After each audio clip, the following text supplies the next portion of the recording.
So in your vision of like your heaven on earth, is it just you in your heaven on earth, or is there someone is there someone else in your heaven with you? That's That world so that you're creating. cute. Yeah, so realistically, I would say with that mindset, it is just me.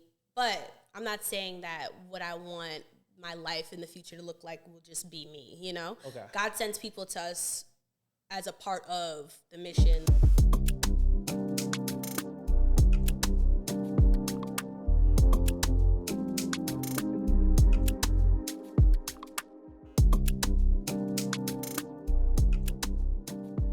Good, my people. I'm Yoru, and we are back with another one today. I am here with Michelle. Yes. Michelle, also O'Shells on all socials. She is a speaker. I don't know why that word messed me up. Okay. Speaker, master of words, orator, digital content creator. And she pulled up on us today. And we're going to have some discussion about intent, mindset, and just, talk about where you are with all of that. Yeah, thanks for having me. Of course, thank you for coming. It's been a little bit of a day. But Yeah. we're happy you made it with us. Okay, so we're going to start off with Set the Flow. That's our, installment to get the show started. And the question I have for you today is, what color would you say most represents your, I guess, aura? I think that's what the kids are saying these days. Ooh, yeah. What color is my aura? Ooh, stop. Okay. If I had to choose a color, it would probably be like terracotta. Terracotta? Yeah, because okay, terracotta. so now you're trying to do a lot. Listen, okay. That's not a real color. It's like a peachy orange. I just feel like I have a peachy orange glow. Okay, terracotta. Can you spell that? Because I can't. No. Okay. Well, you said it's your aura, so I'm going to go with it. Terracotta. Okay. Yeah. Cool. Smooth. Okay. Terracotta. I'm What with that. What would yours be? Mine, I feel like maybe a cool blue. Okay, cute. Calm. Just, Yeah, I think I like that. I feel like blue's cool. Yeah. I'm going to go with that. I can't top terracotta because I've never heard of that in my life. But It's like an orange, a peach, if you will. I think you made that up, but that's cool. No, anyway. Okay, so we're going to get started. The first question I have to ask you is, when a lot of times when people ask you to define yourself and like kind of say, hey, like when you think of me, what do you think of? Right? And this is kind of the mindset I was thinking when I asked you this question.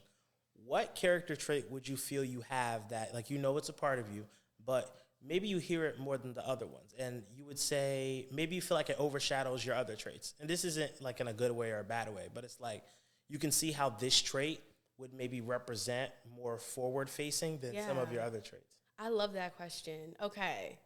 So something that I get a lot would have to be, I have a loud personality, but there's something about the way that I will present a perspective that will like shift someone else's idea of something. So first I'll get more often than not is, Michelle, you have a loud personality. Okay. Right? But then I think when people like really want to like point something out that they see in me, it's always like, you're like a perspective shifter. Like, I didn't think about it like that. I hear that constantly. Like, oh, I didn't even think about it like that, So those two things. My personality is large, and then also the way that I speak is very, like, balanced. And I think people are disarmed by that. Hence, they're able to hear, like, another perspective in a good way. Gotcha. That makes sense, yeah.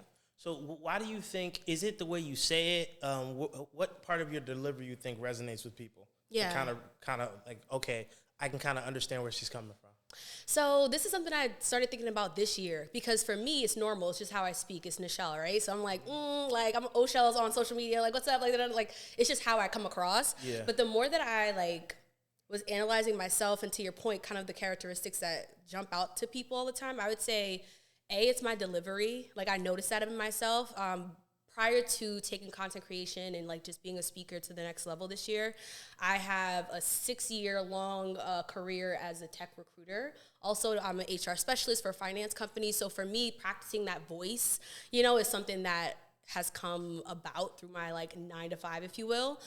So my delivery, I think, is the way that I speak to people. It can come across a bit more HR, but because of who I am, it still has that undertone of like, it's cool, we all fam, you know what I mean? Like, it's very comfortable, it's comforting.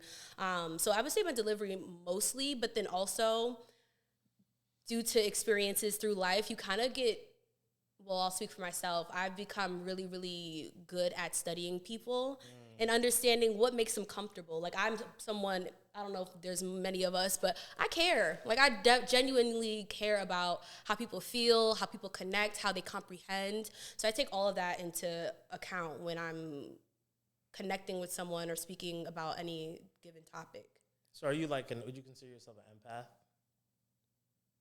Yeah, I would actually. I would. Like I said, this year was the first year that I really started like looking at myself like, hold up, you're pointing out all these things in other people. Like, what are the things about you? So this conversation came at a beautiful time. But yeah, I would claim that. Do you feel like that genuity of really caring? Do you feel like that people feel that? Or do like people feel like a lot of times I feel like when people are genuine, it can be questioned because people feel who's really genuine. So have you ever come across a situation where people kind of take this O'Shell's like as a facade and that's not like who Nichelle really is? So again, I feel like more recently I've noticed that like where I'm like, oh snap, like they're testing me. Wait, what? Like it's normal for me, but maybe it's not normal for you, to your point. I do think that people find it to be somewhat of a facade, O'Shell's, but then when they meet me, I get really quickly, oh, you're just like you are online. Like, you know what I mean? It's like, yeah, like I realize more than not that that's not normal, you know? And I think maybe I was in a bubble or something, but I was assuming everybody was just being who they are, you know?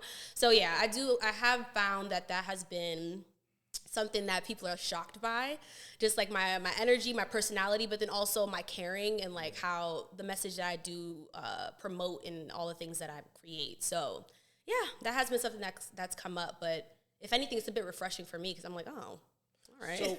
So when like you were experiencing that, like how did you kind of navigate not experiencing what we call what's the term I'm looking for, imposter syndrome? Because for you, it's like, no, this is really me. But to your point, people being genuine, being themselves, having the approach like that you have in your videos, it's not normal. And very often, when I say it's not normal, it's not normally who people are. It's a persona, it's a facade, it's a character trait. So when people like you were kind of being met with, no, like that's you online, that's not really you. How did you kind of navigate standing in like your existence of how you define yourself rather than kind of slipping into questioning who you actually are? That's a really good question. I want to make it abundantly clear. It took a lot, and it took a lot of work for me to be as authentic as I am today in rooms like we are in right now and on social media, like anywhere that I go, overseas. Like it took a lot of work for me to feel comfortable and give myself permission first to be who I am no matter what. Yeah. And then it turned into this thing where it's like, there's nobody else I would rather be. Like it's almost like I can't help it at this point, right? So that's one. But the second thing is also, I realized I used to feel more imposter syndrome when I tried to be more strategic about what it was that I was putting out there. So for me, it was like, actually, this is the easiest thing. So it went from painfully shy, trying to mirror folk, trying to make sure I'm like, okay, am I presenting properly? Is this how you need to receive me? Am I being perceived? Not enough, not too, okay, be, seen but not heard. Like that whole upbringing, and then like breaking out of that and being like, who am I? Like what feels the most comfortable? I need someone to tell me what happens next. To then being like, what if I just do whatever I want to do, little by little, right? It wasn't not these big leaps of faith online and stuff. It was like, oh, I want to go to a coffee shop. Let me just tell them we're going to a coffee shop today, and just seeing what happens. And people are like, oh yeah, sure, let's go. And I'm like, oh, okay, I can do, like it started off very, very small. But at this point, I'm like, child, you could think what you want. The proof will always be in the fruit. You can't cosplay who I am. Like it's not possible for a long period of time. Exactly. You said a long period of time. I feel like it's courageous being yourself because a lot of times society will accept you if you're the version of you they want. Being yourself is hard because now this is who I am. And I think as long as you accept yourself and kind of stand in the truth of your own existence, whether they accept you or not is like kind of more so just like a consolation prize. Like I'm comfortable in my skin and I can kind of take that to the bank. Whatever you choose to do with it is not really of my concern. Yeah. So I would say like it is winter, it's getting a little colder, and there's like been a constant conversation about like winter arc. I think I heard it from it from Quinn because I never heard of it before. I just heard of seasonal depression, which yeah. I just think it gets cold. People kind of lock in. People feel sad. A lot of things happen this time of year. You know, it's holidays, and there's a lot of reasons to kind of think very intrinsically within yourself. So, like, when you think of the term, like, winter arc, right, what does that represent for you and, like, how you are kind of in your own journey at this time of the year? Yeah, I think for a long time, to your point, I was definitely like, oh, well, winter's coming. You know, it was time to be sad. Yeah, it's time to draw the blinds and put on your hoodie and just lay on down and sink into the couch. Yep. I think now where we're in this place where everyone's like, you know what, I'm going to grab life by the horns. I'm really going to do this thing. Yeah. For me, winter arc or hottie hibernation, I've heard like here and there a little bit for the girls. Hottie hibernation? Yeah. That's a real thing? I mean, it could become a thing. Let's make it fetch. If it... I'll support it. Right? So winter arc for me is really like, let's set a goal and stick to it for once. I'm someone who loves starting new things, having fresh energy. I'm like, I'm over it. Let's start something new. This winter arc, I'm like, no, I said I was going to drop this weight. I'm already starting before the new year. What are you doing before the new year? Because I think by definition, winter arc is more so like a health, wellness, fitness, like before Jan 1st, like let's start it now. Absolutely. Realistically, winter starts, mid-December, child? So I would say in Q4, winter arc is like, for me, let me set some goals and let me stick to it. And it's going beyond health at this point. But it's really about goal setting and then proving to yourself that you're going to be able to stick to it. So what is one thing that you can, like, if you can share, like one thing you decided to stick with during this winter arc? I know you talked about, losing weight. Yeah, so my health has been something that was, like, huge. I'm like, you know what? I need to really, like, watch what I'm consuming. Like, not just mentally and, like, online and stuff like that, but also watch, like, what I'm eating and, like. Yeah, that's a challenge. You know what I mean? Like, for the longest time, I was in very much so autopilot. I'm like, food was a comfort thing for me. Yeah. So I was like, oh, my gosh, you're sad. Okay, let's figure it out. Let's journal. Let's see what's going on. And then discipline is going to have to be your anchor there, So one was health. The second thing I would say is financials. Like, I'm someone who cares so much about security and also balancing my social and fun life. Like, there is no sacrificing the two. It's like, let's just get some more money, Yeah, absolutely. So I think in this quarter, I've taken that to another level where it's like, let's diversify the streams. Let's really hunker in on the things you love to do. Okay, what's going to bring you in some chicken? What's going to bring you in some money? What's going to make it work? Especially when you sleeping. Yeah. So those are the two main things that I feel comfortable talking about. But yeah, those are top of mind right now. Okay. And in terms of though, like, I guess what made it for you? Was it just like mentally locking in? What made it different for you this year? Like, you know what? I've always talked about it, but like, what's one thing that kind of helped you? Because I know we can talk about, locking in and grinding, but what allowed you to kind of hit that gear that made these things not just dreams, but like realities? Man, you know what's so interesting? I think maybe three things. So I'm someone who's very connected with my relationship to God. And I feel like this year was a really big year where I just got super honest about how much I've backslid and strayed away. Mm-hmm. And it's not even like it has to look a certain way. It's just like, I know. I'm in no man's land. I'm like, I don't know what's going on next. Like, the creativity is not flowing to me, not downloaded like it used to. I'm like, I need to lock back in with my creator. So that was the first thing. I got a devotional. I was doing that every day. I found a church home in the new town that I live in now, Dallas. And I just made it a point to make sure that was a part of my everyday being. Like, I'm praying throughout the day. I'm like doing all the things. So that was one thing that really helped me. But when you do that, it then reignites this will to live. Like, realistically, like, it reignites this will where it's like, there's things bigger than me. Like, Nichelle is bigger than you. Like, what I have for you is bigger than you. Once you start consuming that message over and over again, then something funny happens where you're like, my taste buds are literally changing, and the way that I listen to certain music is literally changing, and like, I don't have time to do that. I want to go to the gym. Like I owe it to myself, like I started third partying myself and thinking about the things that God tells me as my person. And so if I take myself seriously, I'm going to make an appointment with myself at that gym, and I wouldn't leave my friend, but I wouldn't leave you in the gym and I'm like, oh yeah, I'm going to be there in 30 minutes and then I never come. I would not do that to you. I'd block you. You know what I mean? I'm not going to do that to me. So I started thinking about myself in third person more. Journaling definitely unlocks some things so as well. that journey, because I feel like it's a lot Yeah. of self-realization, self-understanding, self-enlightenment. Yeah. Like, how does that look for, like, the relationships in your life? Like, is there anybody you felt like had to, you know, maybe just couldn't come into the new vision of who Nichelle is? Yeah, 100%.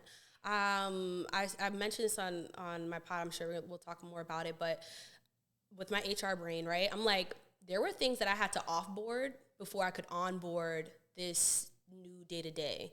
And there were things that I knew once I onboarded would ruffle a few feathers, but if I was willing to let the chips fall where they may. Okay. I'm someone who, I don't really shy away from the unknown. If anything, I prefer more unknown than too mundane, like predictability. So for me, I was like, I need to offboard. Like, I stopped with some of my vices. I completely just threw stuff away. I had a lot of experiences where I'm like a little spooked out. Like, okay, wait, all right, something's happening right now. Let me really, it was almost like, it wasn't just like, let me be better. It was like, oh, I had this inner knowing that I just had to shed certain things before I could be blessed with what it is that, you know, I'm able to do now. So for me, offboarding, it was a lot of that. Not only just my own personal habits, but also people. Like, there were certain people that no longer resonated where I had to, and I'm someone that's like, once I'm conscious of it, it's not like just subconscious or maybe in the background anymore.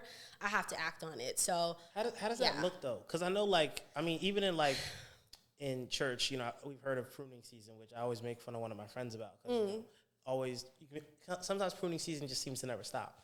What's the process of that where it's like, okay, you have a friend, you know, y'all fly or whatever, and then one day you realize you onboarded, you know, Nichelle 2.0, and then you realize she can't function with that software. Like, how does that work for you? What do you, like, if it were me and you have to prune me or offboard me, like, what does that look like?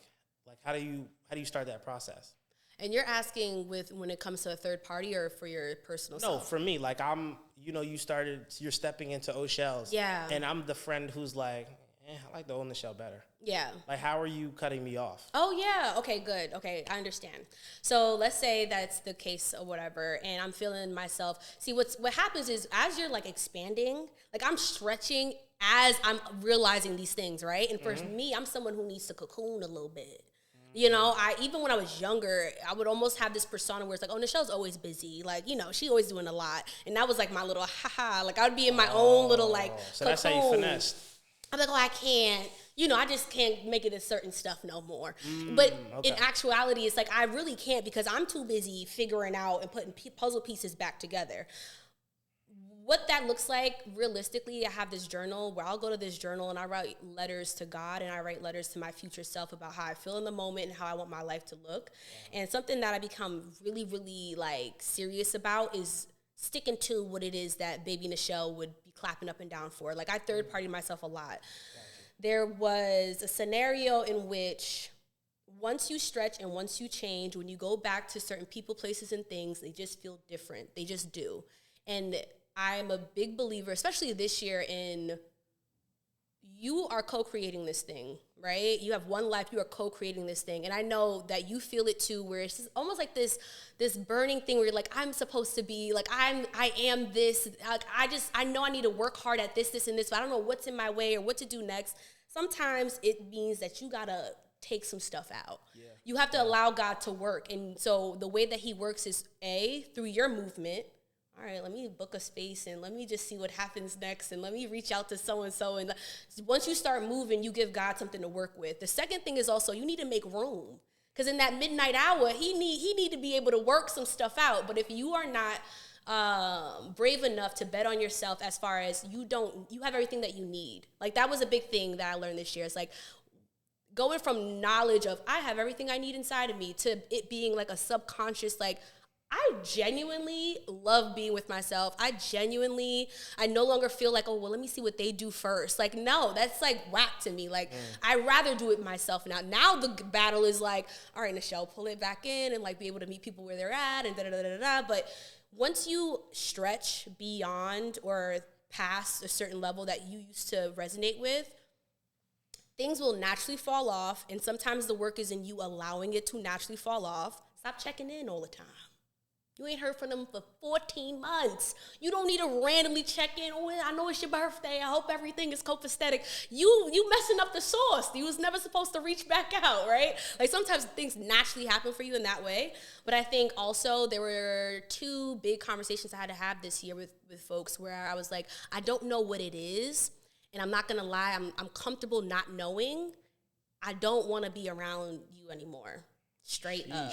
I'm very, like, I've always been pretty, like, straightforward, but I used to exhaust way more time and space. Well, maybe. And I got to a point now where, like, I don't even need to know. Like, I just trust my intuition. And I think that's also, like, part of adulting. Like, having an understanding where, like, the childish mentality of things lasting in, like, forever. Yeah. Like, having, like, I'm going to live in this state forever, and we can make it through it. Like, sometimes life tells you, okay, like, it's time to grow up in that sense. Like, you have to mature your mindset. And I think it kind of sounds like that's what you're speaking to. Yeah. So I want to ask, have you learned, because it seems like you have, like, these tools that you've used to kind of bring yourself forward to your present day self. What are some habits that you've learned through hardship? Ooh. Some habits that I've learned through hardship. I think the first thing, maybe not a habit, but one thing I had to recognize was that I don't operate the same as other people. Like, I gain inspiration and, like, options from other people, but I don't naturally operate the same. So, like, it's not going to look like going to the gym every day at 6 a.m. and, steady. I'm just not that person, right? So for me, the habits that I've cultivated through those rock bottoms, I have to write it down. There's something I learned in college, and it really does help me. I don't know. I have something that's, like, probably undiagnosed. I don't know, whatever. But it's like the taking it out of my head in my arm, onto my finger, into the pen, on the page, and, like, something about that helps me just disconnect from it. It's no longer mine. Now it's like a story in a chapter in a book I'll write one day. Like, you know what I mean?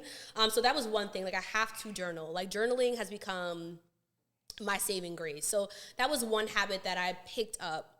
And then the second thing I would say is being mindful of what I consumed. There's so much that we consume, even right now, that we're not conscious of. And the things that we are conscious of, we have to be very, very diligent about controlling what those things are. Like, on my drive here, it was like, I probably consumed about hundreds of different things, different messages that are going to, like, impact how I speak today. Like, you know what I mean? So with that, I got my gospel playlist now. I still listen to my, got a little Yin Yang Twins, a little something. Yin Yang Twins is nuts. A little balance, but I, like, listen to so much more gospel. I'm in the gym now. I'm like, oh my goodness, like, it's a whole different refreshment when you wake up on a certain word and when you go to sleep in a certain way. Even reading, like, I don't read every day. I'm not one of them people like, no, like, I get my tea and I read it, like, that's every night. Like, I'm not, no, because that's not how I function. But when I do have those nights where I just crack open a book, and it could be any topic, don't let them tell you nothing different. I crack open a book before versus scrolling, I have a whole different sleep. I have a whole different wake up. That matters to me now, and those are the habits. So it's like journaling, write it down, get it out your head. For thinkers, get it out of your head, put it on the page. Even if you want to paint it out, whatever, get it out of your head. And then the second thing would be, like, reading, watching what you consume, and, like, you have to diversify how you consume. Like, I've fallen into some slumps because I was just watching BS television and sinking into the couch. You blink, it's 4 months later, you ain't achieved nothing. You be like, damn. So for me, it's like, let me diversify it. Let me have fun doing that, and touch some grass. That third one, man, I've been talking more and more about it too, where it's like, you want that vertical relationship with your creator, but you also need to, like, reach out to Mother Nature. Like, she is sitting here like, I want to help you ground, but you all, well, I don't know, and what's next, and did you read? Did you go outside? Did you hear a bird today? Like, these are things that were created for your good. You're not utilizing them, So, I mean, I get from you, like, there's many journeys to, like, one destination. Because you spoke about, like, for example, the gym. Like, some people go 6 a.m., some people go 9. Yeah. But you may not have you have your template that works for you that allows you to achieve, like, your journey and your success and kind of how you speak to those things, right?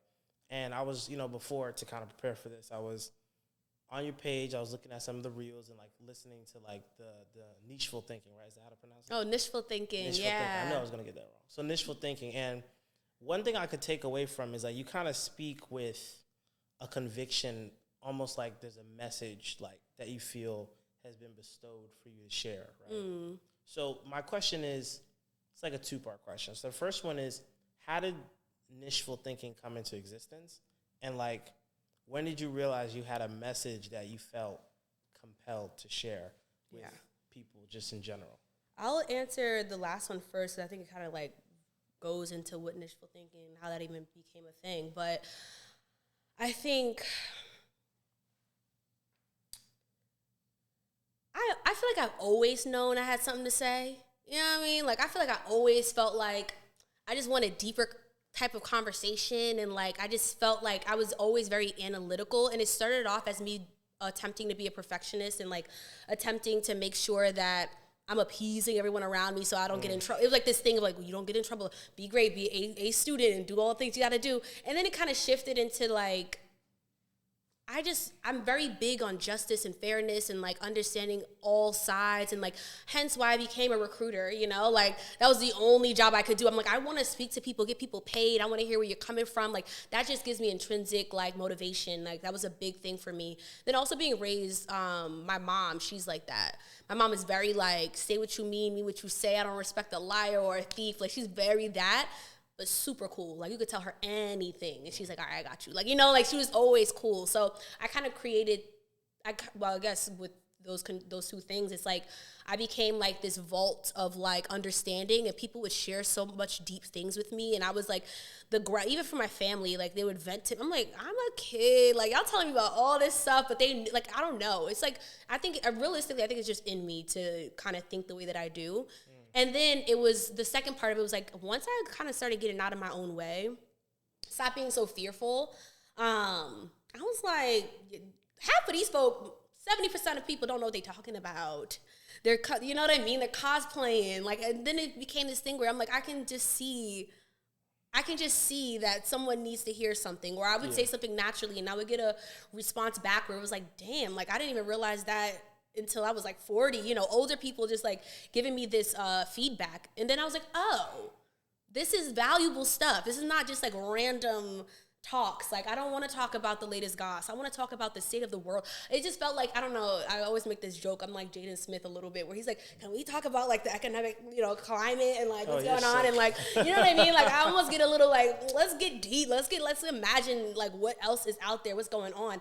And for me, I love podcasts. I've always liked podcasts. I've listened to them. They're a part of my daily routine. Same. And I know that part of my purpose is to be a part of people's daily routine. I see myself as an in front of the camera person, like, since I was young. Like, I was on 60 Minutes. I was in recitals. And, like, I love to be on the main stage. So I started thinking to myself, like, what do you do when you start from zero? That scared me. I'm like, from zero? I don't know. What were you said you were on 60 Minutes? Yeah, when I was, like, 6 years old. What you was talking about on there? It was ballet, and I was doing like different like, things in the academy and everything that I was a part of was like highlighted and stuff like that. But I've always had these like winks from the world where it's like, this is where you belong. In the right path. You know what I mean? Yeah. So the way that I speak, the message that I put out there about self-development, it's just what I've lived, and also what felt the most natural since forever.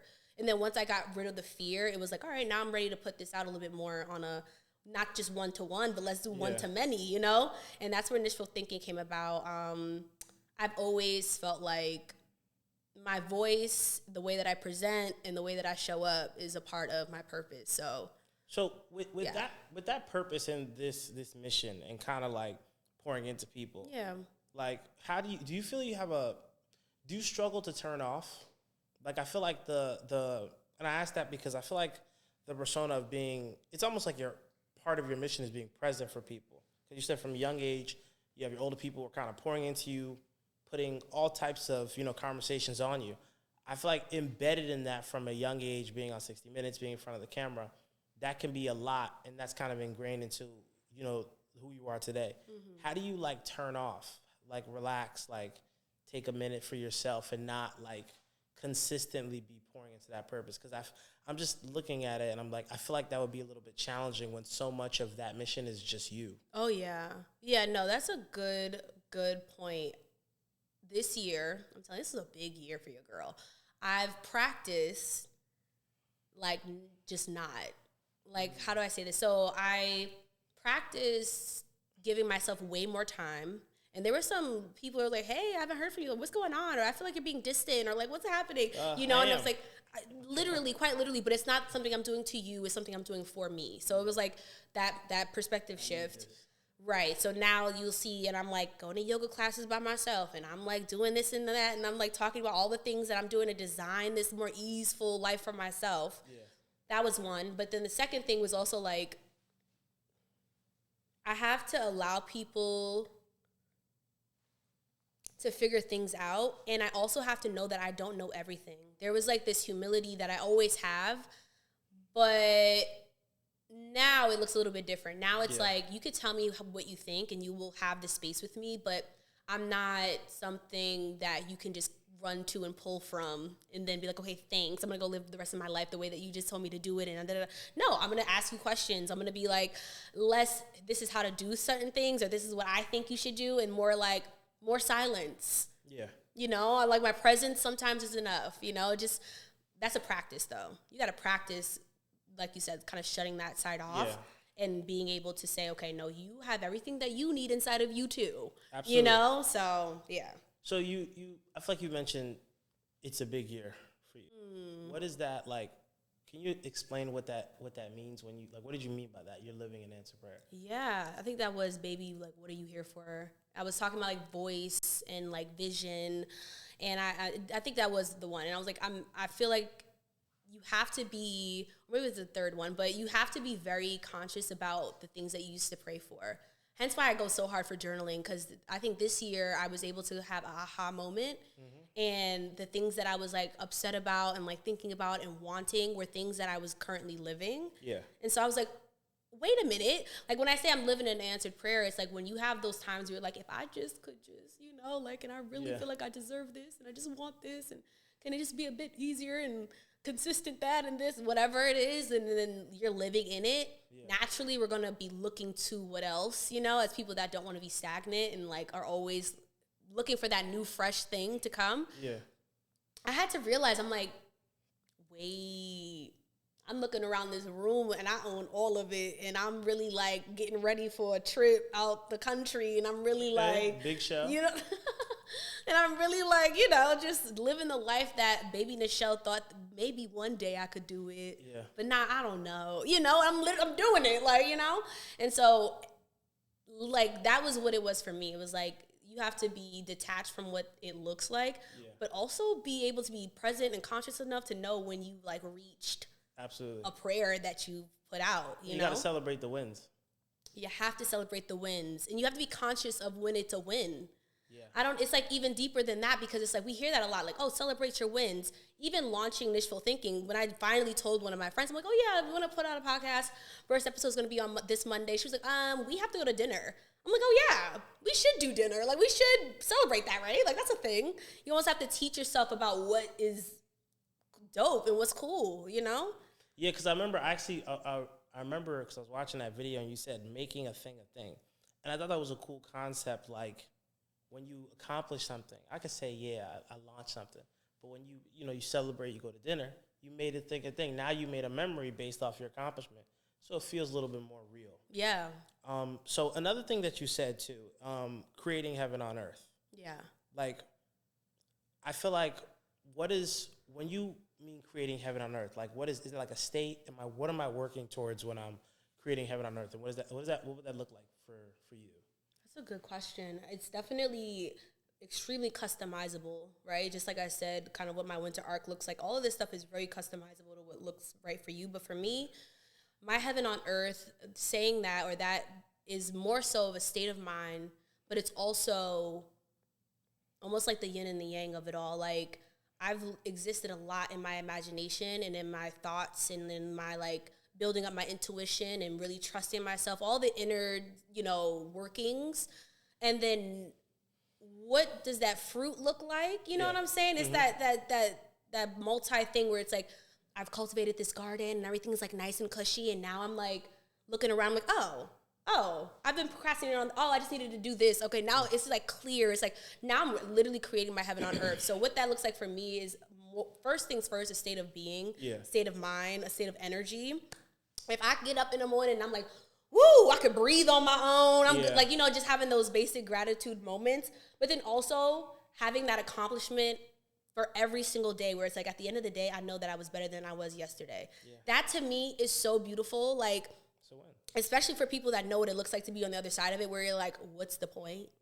Like, I could check out of here tomorrow and I'm like, whatever, I don't even care. Like that just feeling of like, I don't care. Like, that's hell to me. Like, to me, that depressive state of like, I can't even move and I want to and I should and I really should and I should, but I'm not going to. But, just sitting in whatever that is, like, the other side of that is waking up refreshed, mentally sound, and having things to look forward to. To me, we creating heaven on earth right now.